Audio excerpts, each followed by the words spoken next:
Pasadena, California. Two Mariner spacecraft approach the planet Mars. That's the story. The highlights in a moment as NASA presents the space story.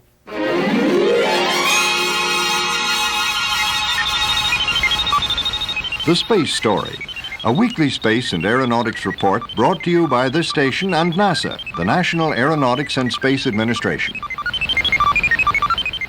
Mariner 6 and Mariner 7, identical unmanned spacecraft, launched last February and March respectively, are about to complete their months-long journey to the planet Mars.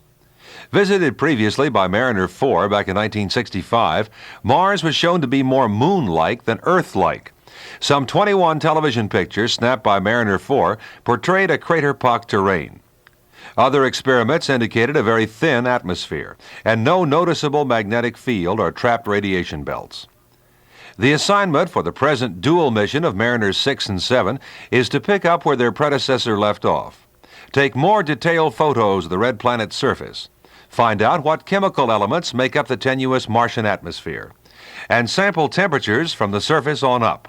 The twin Mariners will not land on Mars, but will fly past the planet at a height of some 2,000 miles above the surface at their closest approach. The vehicles will be flying over different parts of Mars, gathering completely separate sets of data. At NASA's Jet Propulsion Laboratory in Pasadena, California, Mariner Project Manager Bud Schermeyer explained that each of the Mars probes carries two sophisticated television cameras on board, cameras scheduled to relay high-quality Martian pictures back to Earth. The pictures themselves are grouped into, three categories.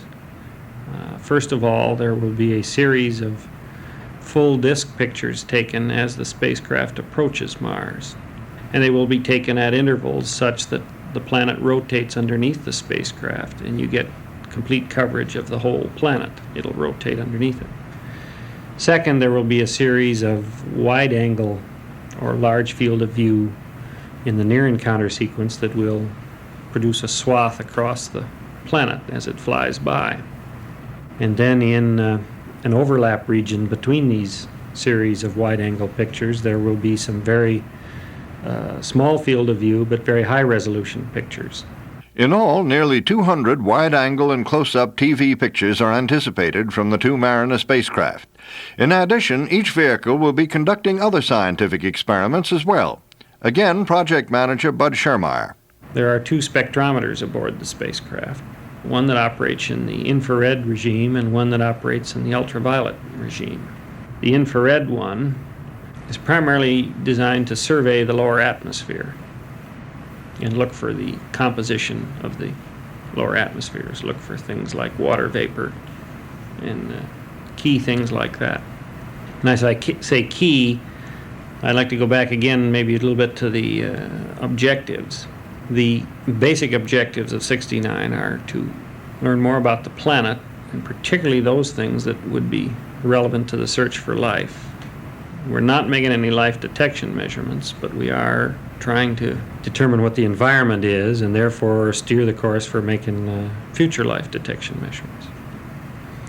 So the infrared spectrometer will survey the lower atmosphere, and the ultraviolet spectrometer will survey the upper atmosphere. JPL's Mariner Project Manager Bud Schermeyer. As the spectrometers examine the composition of the Martian atmosphere, other Mariner experiments will concentrate on the planet's temperature distribution and atmospheric pressure or density.